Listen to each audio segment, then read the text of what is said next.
always kind of say we shouldn't have a story, but we should have a lore. There is a consistent narrative. The things that you see there are there for a reason. If there are buildings, they're there because a certain race built them, and they look like that race has built them. And if you talk to aliens in the game, you'll get little touches of that. If you read some text on a monolith, you'll get, it will be consistent with that. And that's lore to me, that's world building.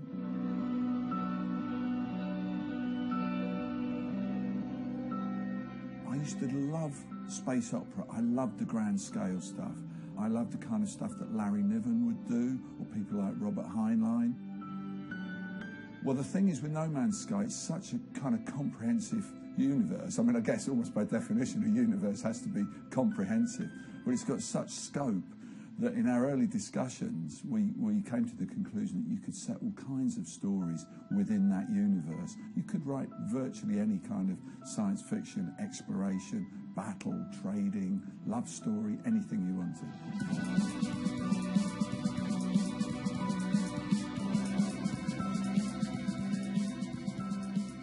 Much as I'm thrilled to go and see a new game and to get the inside scoop on it, because I am a fan, just think I'm seeing something that other people haven't seen, that I've got inside knowledge. They seem to be equally thrilled to meet me because I'd done a lot of things that they'd like. Watchmen, obviously one of the preeminent things there. I floated the idea of, maybe we could do a comic or a graphic novel or something, and they seemed to think that was a really good idea. And first of all, we explored doing it as a standalone item, but then we thought it would be a really good way just to get our feet wet, to do something that could be included with the game that would add value to that.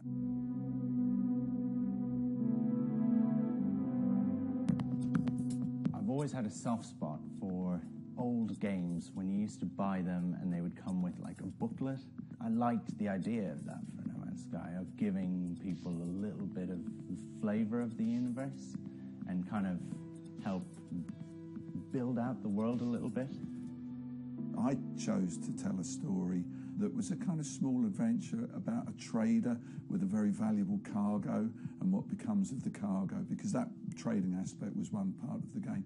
So it's a lot of flying about in spaceships and a bit of humour, I think. And it's worked really well because in this booklet that's going to be with the game, James Swallow, who wrote a text story, wrote a more visceral, internal, very gripping and engaging story of one particular character. I connect very strongly with visual imagery, and I think the look of No Man's Sky was the thing that really sort of struck me when I saw it the first time, because it had that look like all of my favourite pulp sci-fi covers come to life. And immediately, when I saw that very first trailer, I thought, I've got to play this. I want to go to this place. I want to wander around there and see a little of it. And it was inspiring. It's been great to have Dave doing these illustrations to sort of, bookend my story. We've done something in a way that's kind of similar to the old sort of pulp sci-fi magazines like, Galaxy Magazine and Astounding Stories and all those kind of things, whether you'd have a text story and you'd have these kind of great black and white illustrations. And having those two things married together, I think, again, it's all of this stuff is reaching back to the lore and the sense of the world that this science fiction has come from. And it's fun to explore that.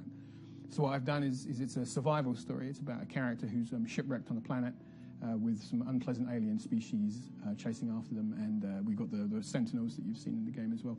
And it's all about this character just basically trying to fix their ship and get off the planet. But it's very much done from an internal viewpoint and made it very, very personal. And I felt like I was trying to explore that world and explore that sort of texture.